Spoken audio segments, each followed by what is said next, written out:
Artlist.io. All my life I was looking for a sign. Wasn't sure where to find a peace of mind. Sometimes you can see things when it ain't time. Well, for you I'll be Music holding the licensing other side. reimagined.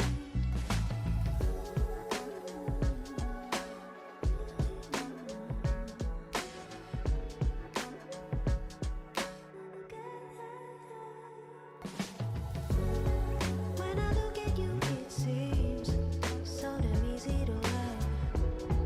Was alone, now I'm feeling so alive. Don't need to control a thing. Artlist.io. I can climb a mountain, get so high. Don't need to control a thing. Feeling so alive.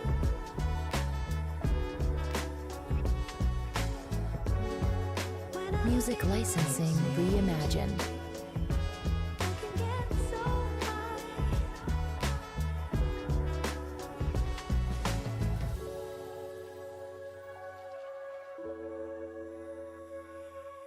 Get so high. Get so high. What you give to me is so incredible. It's in me, I'm my own critic. Artlist.io.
Hello, everyone.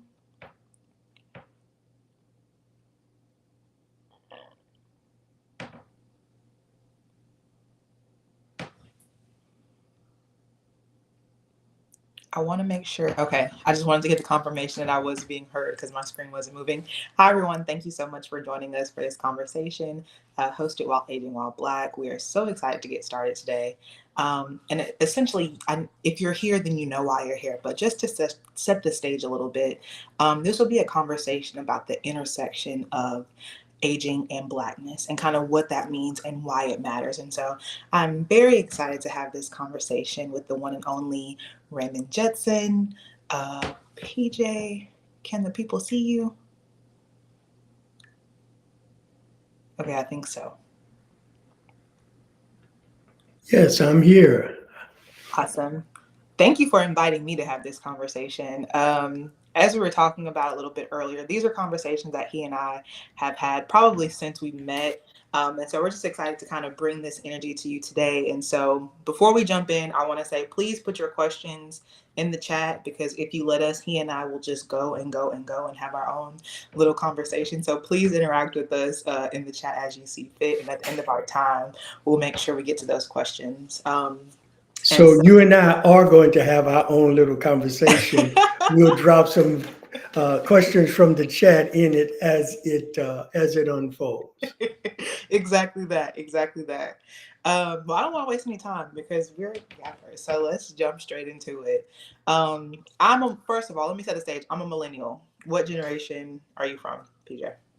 I am from the infamous baby boomer Oh, generation. boomers. Man, Uh, so I was listening on to a show, a talk radio show yesterday, and a brilliant sister who's also a millennial, who I believe I heard her say millennial, who I have great respect for. She's a former elected official, and she was on the show, and the venom with which she presented for boomers, it was as if everything that was wrong could be laid squarely and only at the feet of baby boomers, and that the only solution was for every baby boomer to go away and climb into a hole somewhere. oh, And I want, on behalf of my generation,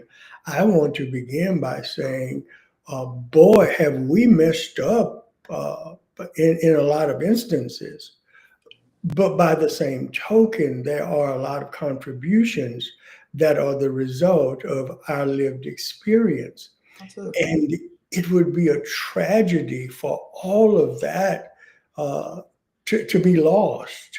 And so I'm even more enthusiastic, Samaji, to have this conversation tonight uh, because it's kind of hard to be a baby boomer over the last few years and not uh, be hit with some of the uh, stray shots and Yeah. intended shots. Yeah. I can see that. And speaking as a millennial who interacts with those above and below me, boomers do get a bad rap. Some of it isn't exactly a lot of it. I don't think it's anyone's fault, right? I think when we talk about like fault, responsibility, what we were taught, what we are not taught, I think everybody was doing the best they could with the information they had at the time. I do think millennials are in a very unique position in that we have been experiencing unprecedented this and that since we got here. And a lot of us followed the blueprint that boomers told us to follow. And now here we are, big grown adults, and we have our big grown jobs and our big grown degrees, and it's not exactly panning out. And so I think that's where some of that hate mail comes from. But we'll get Yeah, into yeah. We'll get into that later. yeah. Um, so a lot of people, particularly I would say millennials, Gen Z, and I'm sure even Gen Alpha one day, they believe that aging is something that you talk about later in life, right? When you get close to retirement, when you get your AARP card in the mail, when you're getting ready to hang it up. But you believe that aging is a conversation that we should be having much sooner than that. Tell me your thoughts on aging and why we should be having it continually. So, Samaji, I say this very often. There's this brilliant sister in Atlanta who remarked to me that aging is a verb. Uh, and that just landed with me in a way. It is happening with all of us all of the time, as long as we are breathing, as long as we are alive. Uh, I want to get a T-shirt that has aging and then the equal sign with the line through it and say a number, because it's not a number, and it is so very important that we understand, especially your generation and those who are following yours, to recognize that it's not something that happens to me later in life, Yeah. that I am aging along the way. And so every policy that is made, every decision that I make, every barrier or opportunity that is encountered along the way shapes our aging journey. I had a interesting conversation on AWB Live with Ronaldo Hardy that was focused on, why 40 hits so hard or why 40 hits so differently. And it's really important that we recognize. I was listening to a presentation on this longitudinal study on the importance of companionship and well-being later in life. And the person talked about the importance of these long-term relationships and other things at age 70 and 80. But he said the significance of them is that they need to start being developed at 30, 40, and 50 to have benefit. And so not only the opportunities and barriers, but the systemic inequities, whether it's in healthcare, education, housing, or income, they start early. You Yeah. talked about your generation having the once in a generation set of experiences, stuff that has never been seen before. All of these impact what older age looks like. Yeah. I write about it in the book in the last chapter, as a matter of fact, when I write about all of the generations needing to work together, that aging while Black is actually a collective and intergenerational experience, because your generation doesn't have pensions, but you have student debt. You also have the the financial crisis of 2008, 2009. The generation behind you has even more student debt. Mm-hmm. There an extreme unlikelihood that Social Security, as we know it today, will have any real impact or relevance on their life. And so while the names of the factors change, the realities is that there are systemic and structural issues that impact our lives and compound over time. And that waiting until we get older to understand that is and address it is, in my opinion, too late. I couldn't agree more. And you said something. Let me just ask, do you think society as it's set up today is set up with aging in mind or aging populations in mind? Or is it that is it a can that we continually kick down the road by virtue of how both Black culture and I guess at a larger scope Western culture, Western society is set up? Does that make So, sense? yes, it does. And Samaji, I think there are two things that are responsive to the questions that you ask me. First, I believe that society is set up as if aging is a race neutral experience, Mm, that it is a universally shared experience, that we are all aging and we all age the same way. okay. Well, aging is not race neutral. Aging is also not gender neutral. Yeah. Aging is not geographically neutral. Aging is not sexual identity neutral. All of these factors conspire together to impact how we age. But the aging ecosystem, those providers of services, policymakers, academicians, gerontologists, all of much of the aging ecosystem is built around a narrative that does not apply to Black culture and our lived experience. And when you start adding to that being Black female and aging, or Black with HIV and aging, Yeah. Black and queer and aging, when you start adding all of these intersections together, the system is not set up to address. But beyond that, Samaji, there are systems and structures in place that systemically either punish, oppress, or inhibit access to opportunity Mm-hmm. for Black folks along the lifeline. Mm-hmm.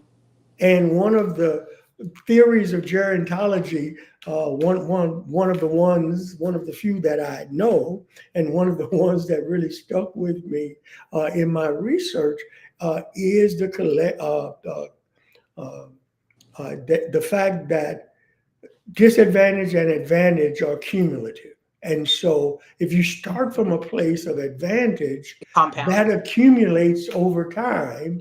And by the time you reach old age, the gap is widened. The same is true for disadvantage. It compounds, it accumulates over time. And by the time you reach old age, the impact of that disadvantage is even more dramatic. And that's the reality of aging in America. And it's not the narrative nor the systemic response that is in place.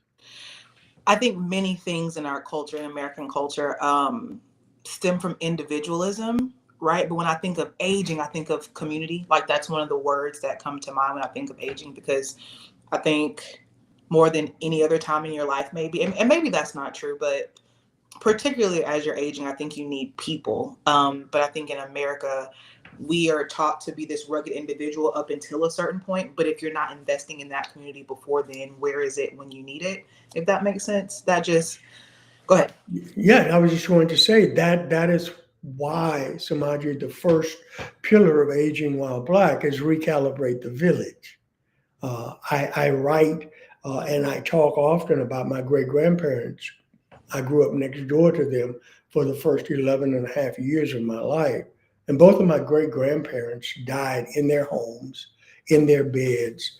Well, my great grandmother at 98, my great grandfather in his early 90s, I believe. He had been sick for a bit, but they lived where they lived and they thrived until late in life because of the village that was around them. Yeah. Yes, it was family, but it was also neighbors, it Yeah. was friends, it was church members, it was, social connections. They were all part of this village. And so the first pillar of aging while Black is recalibrate, because the village as it is constructed today is ill-equipped for the huge sea change in the number of aging Black people who've already started to Yeah. show up in our communities. But you are correct. That has to be an intentional effort that is about people. And I believe, and put forth the argument in the book, that the families around aging Black people, who's all of us, need to be mindful of this village and who are the components of that village throughout the life cycle. So digging deeper into this idea of community, right? We, you and I, and people in our sphere, we talk about elders as like these receptacles for wisdom, right? As these places and these change makers, these wisdom keepers. How can young people draw from their experiences to continue to build quality community into the future?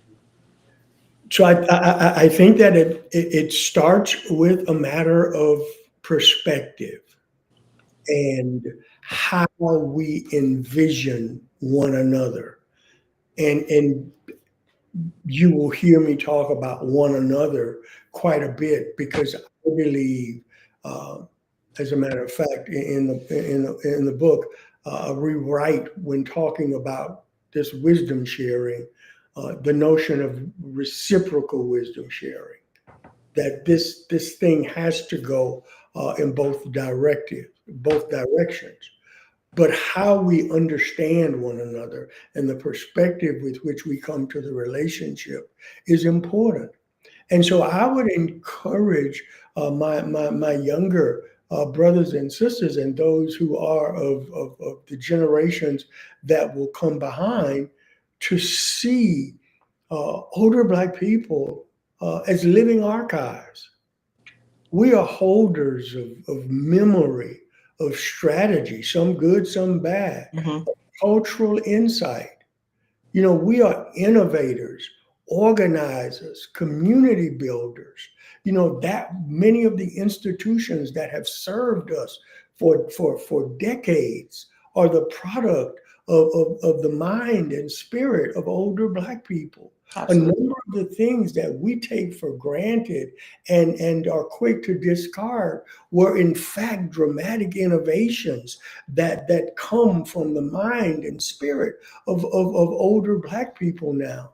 And so it's important to see these people through a different perspective, a different lens, and to begin to be curious and inquisitive. How can we draw from the lived experience of those who have come before me? To understand how to lead with purpose, how to persevere uh, uh, with cultural identity, how to create change, and how to avoid some of the pitfalls that my generation stepped into. Uh, and these aren't kind of abstract theories. These are real, practical, hard won, and deeply rooted in the love for our community. And so, listening and partnering with older uh, uh, Black folks in our community strengthens our ability to collectively build together and to make certain that our communities are ready for the future. Absolutely. Uh, as you were talking, and I'm going to come to your question in the chat, and that's a great question to kind of continue the conversation. But as you were talking, I have the privilege of working in politics, as you know, and I'm often frustrated by young people who are not as active in the process as I want them to be, who have their phone in their hand all the time, have access to the information about what's happening, but don't feel the need to engage. And I'm like, how can they know the struggle? How can they know what was done for us and still not care enough to be or be moved enough to do? And one day it hit me. I don't think enough of us young people are sitting at the feet and hearing the stories, right? Like I was blessed to be able to sit at the feet of my great aunts, my great grandmothers, my great grandfather, and hear like how they grew up and the struggle that they had to endure in order for us to be where we are today. But so many young people either don't or didn't have the opportunity to, and so it's lost on them why it's important for them to now execute and continue to the movement forward, right? That forward movement. And so when you talk about being a receptacle of wisdom, um, I'm able now to sit with my friends, and we're in the Dallas in the Young Democratic Party here in Dallas, and we're trying to strategize. Like, okay, how do we help? Our state reps who are doing this great work.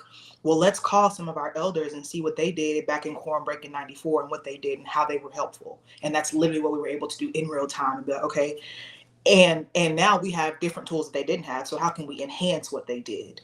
And so that's just so helpful.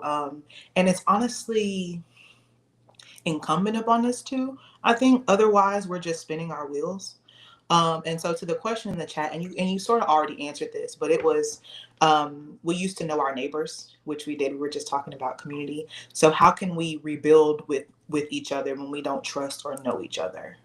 So a couple of things. First of all, thanks for the question. But I want to touch on something that you were saying as we were leaving this part of the conversation, Samaji, about the reaching out real time to elders to understand their journey.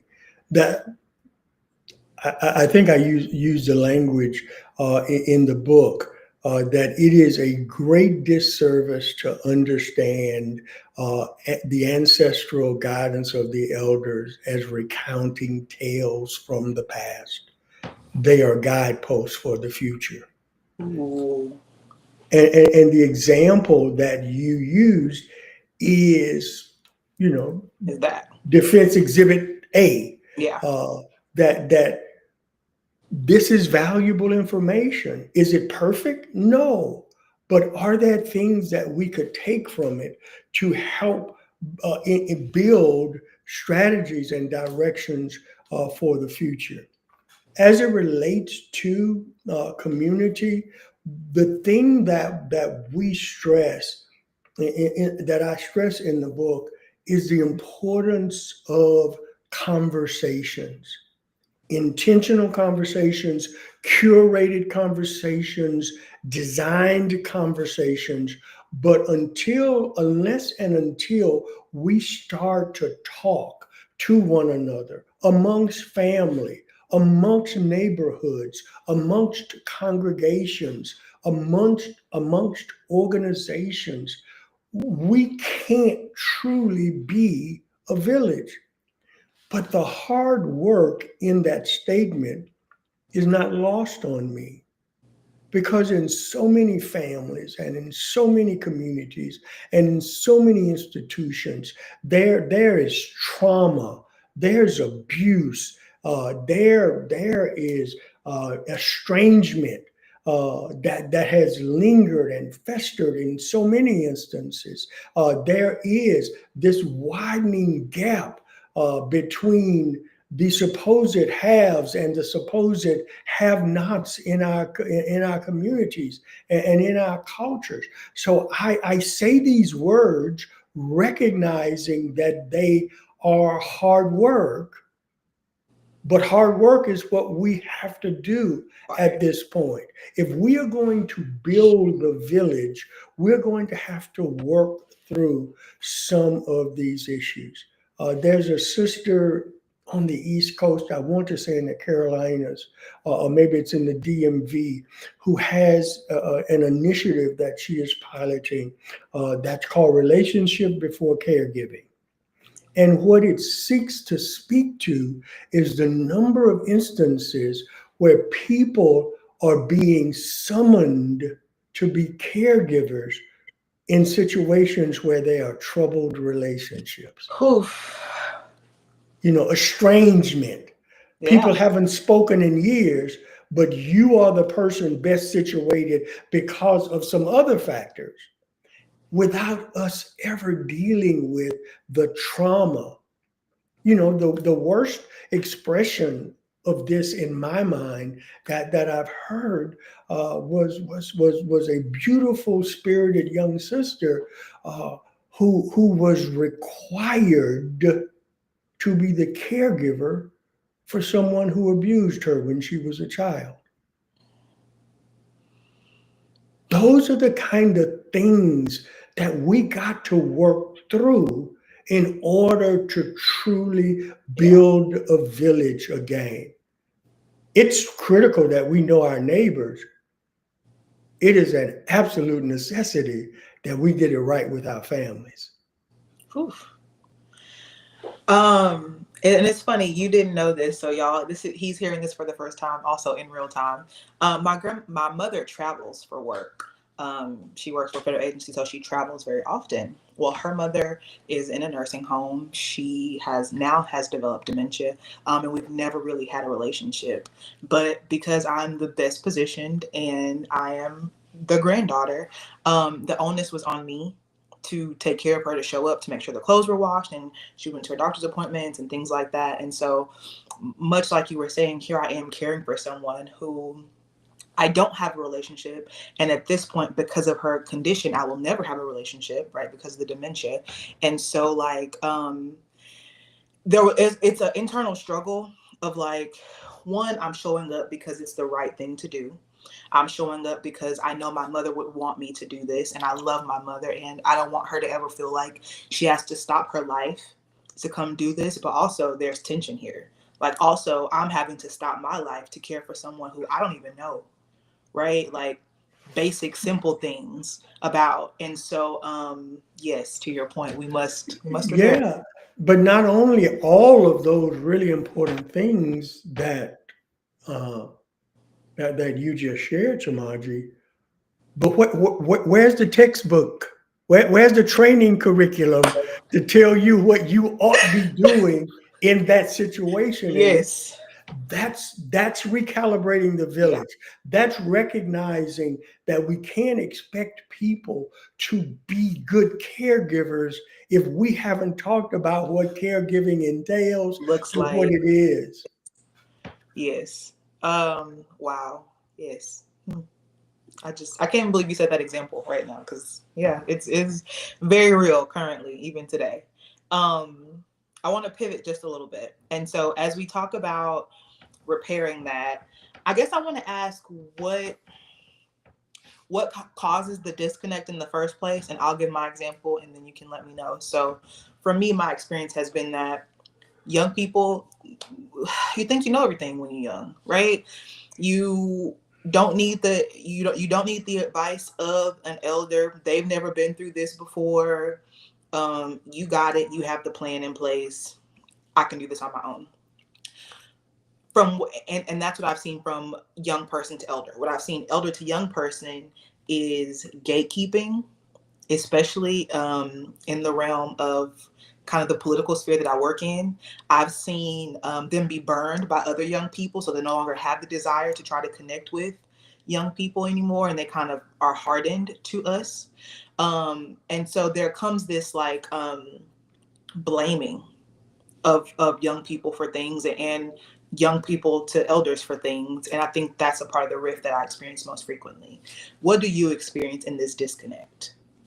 So I think that one of the things that my generation has to own is that uh, we watched while the cultural and familiar connections were being dissipated, and we were preoccupied with other things, uh, jobs, money, making certain our children and our families lived a certain place, looked a certain way, wore certain things, went to certain schools, did other things.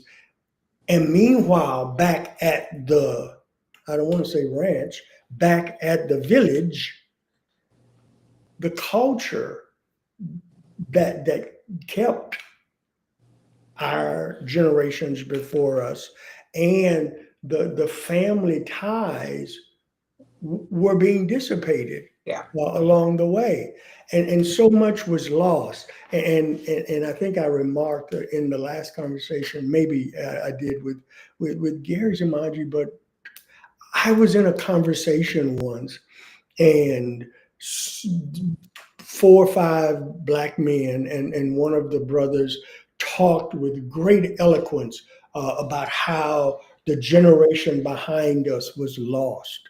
And one of the other brothers, who was really soft spoken, rarely said anything, remarked that normally when you lose something, you go back to the person who had it last and ask them what they did with it. Whew. And that shut down the conversation. Yeah. So I think that it is important for us to recognize uh, how we lost it or allowed it to dissipate on our watch, and that we are intentional in attempting to build something new. Hmm. Notice I didn't say rebuild. To build something new amongst the generations. And what that requires of us is being open, being willing to acknowledge that wisdom and ingenuity is not the purview of older people alone, and that there's much that we could learn from one another, and to sit in spaces that are uncomfortable for us, Mm-hmm. and to accept our lashes when they are appropriate and push back when they are not, and create these containers that allow us to have healthy and real conversations, Yeah. and not this talking at one another, or not this living on the superficial level, because that doesn't allow us to make progress. And so it's creating these spaces that are multi-generational, and where the norm is we are here to have real, truthful, healthy, helpful conversations that are not intentionally harmful to anybody. I agree. I agree. And what I hear you say is a place with mutual respect for each Yeah. other's contribution to what we're building together, right? For our future, for our collective futures. So, Margie, I would be an absolute fool to engage in a relationship with you believing that I'm the only person who brings anything to the table. That would be foolish. Yeah. And so, how do we disrupt that construct that has permeated? I made the remark quite often when I served as pastor of the Star Hill Church, that we sometimes hold on to the form of things without understanding the function of a thing. Uh-huh. There are certain things that are in place in our institutions that were placed there at a point in time to serve a particular function. Mm-hmm.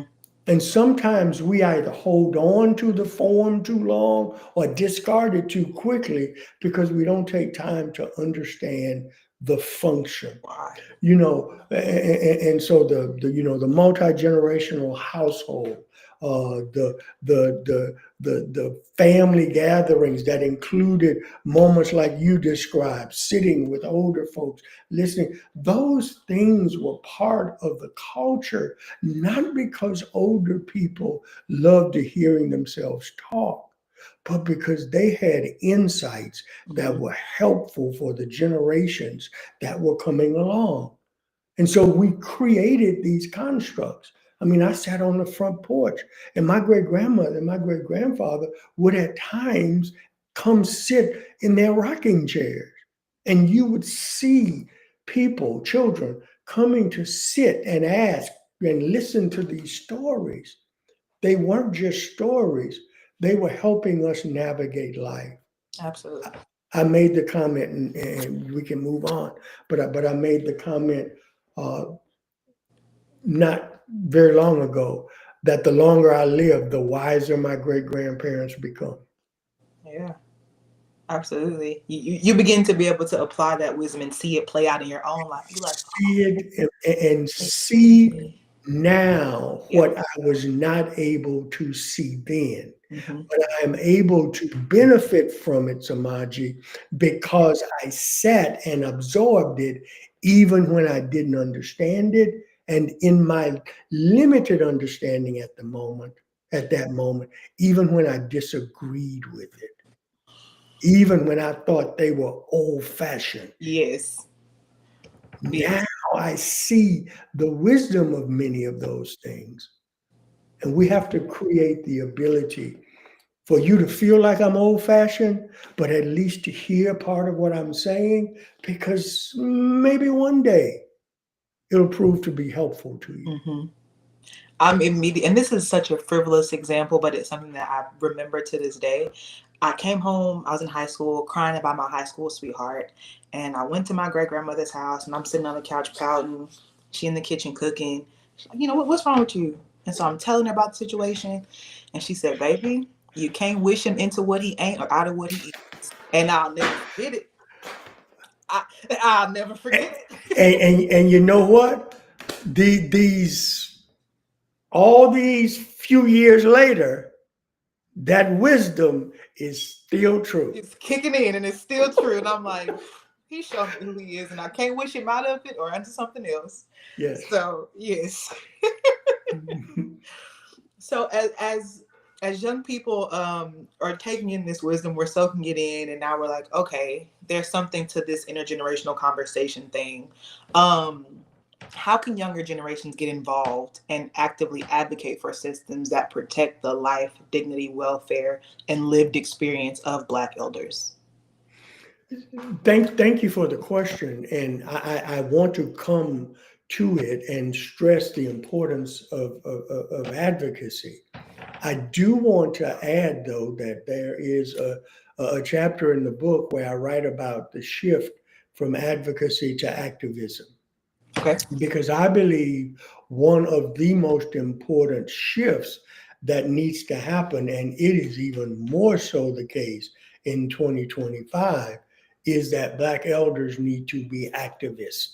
Uh, in our DNA is for the older baby boomers, Jim and Jane Crow, civil rights movement, the integration, and all of these things that would serve our community well. And so the voices of Black elders need to be activated in service, not to ourselves, but to our community and to those who are coming behind us. Now, advocacy, as it relates to those issues that are critical to aging Black people in America, is critical, but it begins with listening. It begins with this reciprocal listening to one another and then acting with intention. Sometimes we are quick to act and we've not actively listened. Yeah. And so we don't understand the depth and the breadth of the thing. And we start to act only to learn that we don't have a grasp that is sufficient to really make the change that is necessary. And so younger generations can help shift narratives that devalue aging and the voices and lived experience of Black elders. And so there are just these litany of opportunities to speak to ageism, ableism, racism, sexism, all of these things that show up in the lived experience of older Black people. And I believe that younger generations can disabuse people, their contemporaries, those who are younger than them, of some of these things that show up in programs and platforms all around us. But it's not just about listening and acting with intent. It's important that we are acting together. Yeah. When young people and older people act as co-creators, then we move from these strategic models or these, organizing designs to a place of solidarity. And that's where transformation happens. When we build this thing together and we execute together, we adapt together, and we experience change together. And so it starts with listening and acting with intent, but it's about building together and co-creating the future that we want. I like that, co-creating the future that we want. And there's like a shared ownership, right? There is a shared ownership, but here's the obligation of elders. My obligation, and one of the things, so much, Samaji, of what I saw in my great grandparents and in my grandparents and in my mother and my father. So much of what I saw them do was sacrifice of themselves for the future. And so their activism, their protesting, their doing the things that were necessary to change the world that we lived in. You know, I grew up on what we call the dead end of North 48th Street in Eden Park. And it was called the dead end because there was a cinder block, an 8-foot cinder block that the government, the local government, had used taxpayer dollars to obstruct our access to the next neighborhood because it was a white community. And so my dad and my uncle, who the main thoroughfare in the neighborhood I grew up in is named after now, they became activists, civil rights activists, and attacked that not simply to tear down the brick wall so that they could go into another neighborhood, but they wanted to change the system where their local government would do things to obstruct opportunities for their children and for their grandchildren and for their nieces and nephews and others in the community.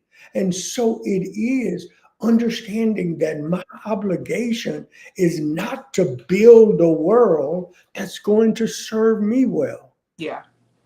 It's to build a world that will serve the next generation well. One of my absolute favorite quotes is a society grows great when old men plant trees in whose shade they'll never sit. I use a version of that quote at the end of my TEDx talk because I too think that it is so powerful Yeah. a concept. And we are in a season where there needs to be some tree planting. Whew, ain't that the truth? Yeah. One of the questions in the chat says, how to get involved as an elder with Aging While Black. How can people go about doing that? So, thank you very much for the interest. I would encourage everybody to go to agingwhileblack.co.co.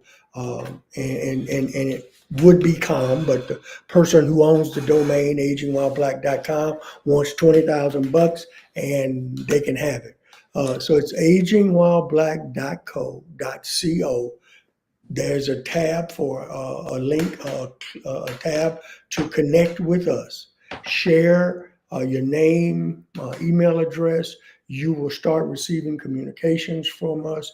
There's also the ability to send us emails at info at agingwhileblack.co, and we will follow up with you to understand where you are, what it is that you're doing in your community, how it aligns with the things that we are doing, and how we might be able to build together.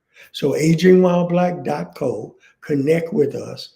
While you're there, look at all of the other stuff that's on the site, but also send us an email at info@agingwhileblack.co. Perfect. Okay, I'm getting down to my last couple of questions here. And so I want to ask this entire discussion, as always, you're extremely optimistic about this. And when I say this, I mean young people and older people at the intersection of race, age, identity, etc., really doing this work and making it happen.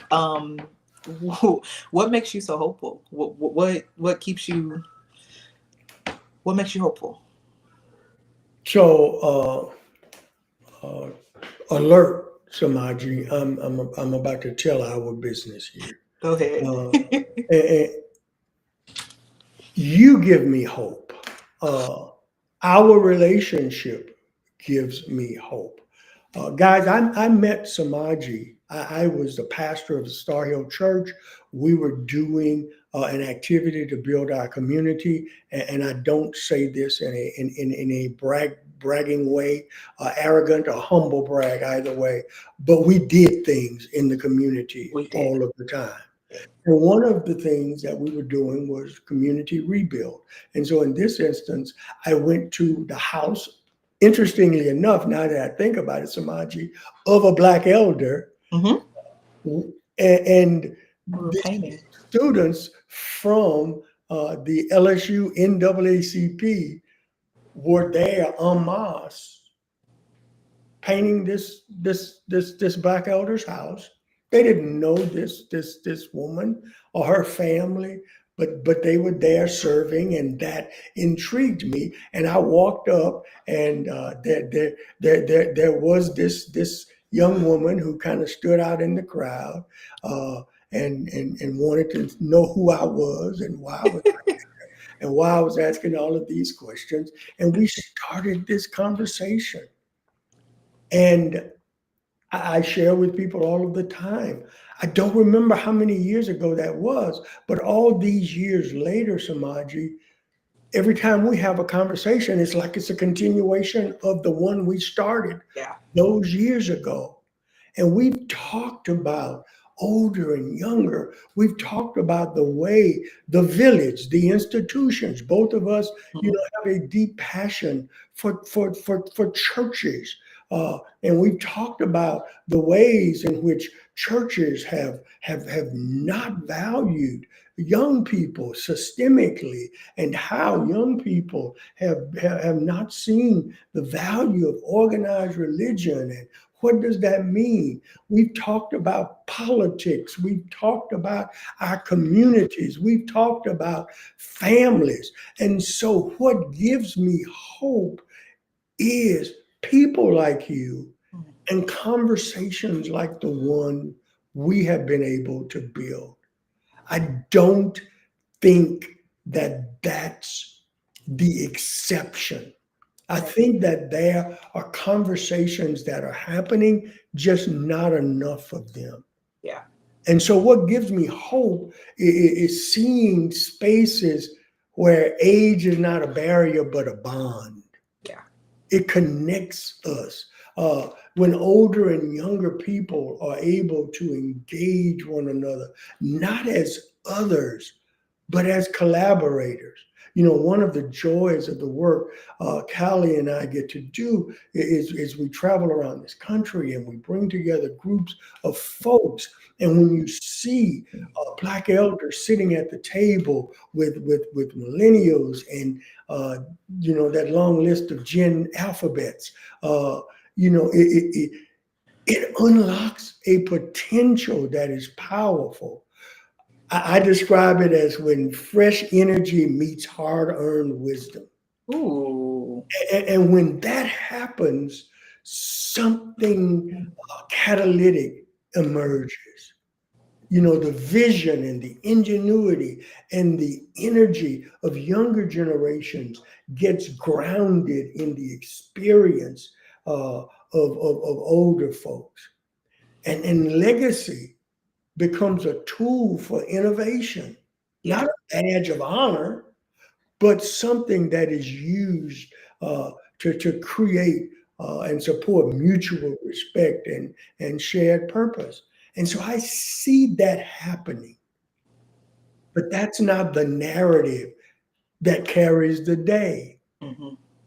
And it's the one that we need to lift up. Last thing I'll say in the book, because it was it was something that when I went back, but before the book went to copy, I had to read it aloud 3 times from front to back. And I'll be honest with you, by the time I got to the third time, I was tired of hearing myself. But there was something that, interestingly enough, I didn't hear until the third time, and it jumped out to me. And it's a statement that I write, and it's in chapter 3 when I talk about, interestingly enough, Samaji recalibrating the village. And what I write is that when the generations connect, not out of duty, but out of shared purpose, something sacred and strategic is activated. and community becomes a place of possibility. Say that one more time. I need that to marinate over the. I love that. Yeah. I don't think I've ever told you my side of this. So in our last few minutes, I'm going to tell you. Like PJ, and you'll hear me call him PJ, Raymond, Pastor Jensen. It just depends on the day. We met that day working on that house, and the very first thing that struck me after he told me he was the pastor was that he was willing to engage us. Right? So I come from Dallas. We're the home of the mega churches, and it's often hard to even get to the pastor, let alone have him engage you in such a way where it feels like it's a friend versus, somebody that's sitting high and looking low. That was the very first thing. It was extremely warm. It was extremely welcoming, and it was inquisitive, like genuinely wanting to know and showing interest in what we were doing and our why. After that, I started to stalk the church a little bit. I'm a pew baby. I grew up in church and knew that I needed to be in one at some point, but hadn't really started going just yet. And from then on, I would sit in the back row at Star Hill. I might have had the makeup on from the night before at the club, but I was going to be there. And I was going to be there because of a word that you just used, grounding. There is something very grounding about being in a safe space with the elder who affirms you, who says, no, you're on the right path. You're doing the right thing. I know it feels like this, where you can go ask questions, where you can make mistakes and come back and say, well, this is what happened this time. What do you think about this? And I think there is a friendship, there is a mutual respect, but there is just this safeness, and you use the word sacred. I think that's exactly what it is. This sacred space that comes out of two people, older, younger, being willing to come to the middle and say, like, how are you today? How's life? What's going on? How can I support you? What's happening in your world? Here's what's happening in my world. What do you think about this? What do you feel about this? And like, that's where community is born, truly, because then I was like, hey, to my friends, hey, I go to this really cool place on Sundays. Do you guys want to come with me? And it started as 1 and 2. And by the time I left, I think it was like 5 or 6 of us that were coming to Star Hill.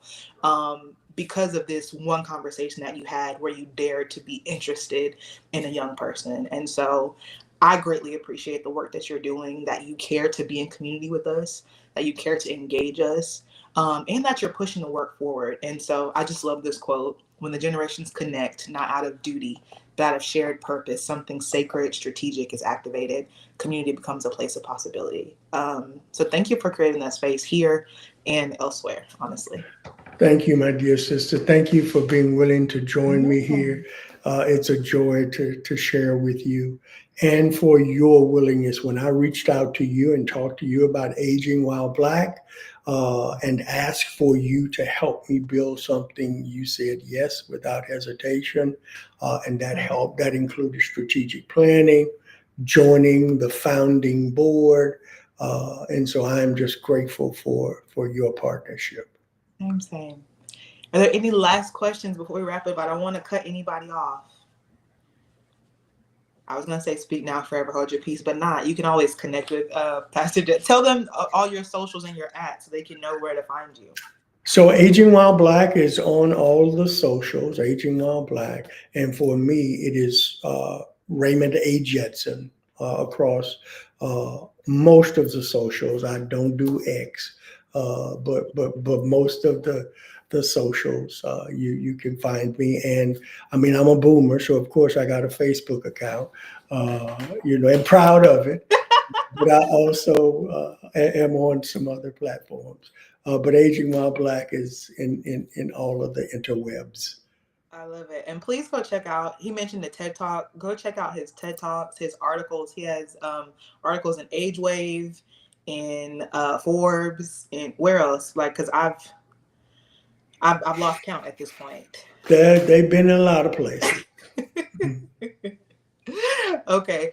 The next thing you'll see is the flyer for the next talk. Please join us if you can. 5, 4, 3, 2, 1. You should see it here soon. There we go. Yeah. So I had the pleasure of taking part in the Emerge conference this earlier this year, put on by the Financial Health Network. It was an interesting conversation about finances and the opportunities between Black elders, Black communities, and the financial services industry. And so I'm glad and thrilled that Marissa Walster has agreed to join us on August 21st, same time, same channel, for a conversation about around wealth, wisdom, and what's owed, reimagining finance for Black elders. Love it. And so thank you again, Samaji. I'm so grateful. And thanks to all of you guys for joining us. We are honored that you would give us your time for this conversation. Share, like, subscribe, pass on to others, please. We would be grateful. Perfect. Have a good evening, y'all.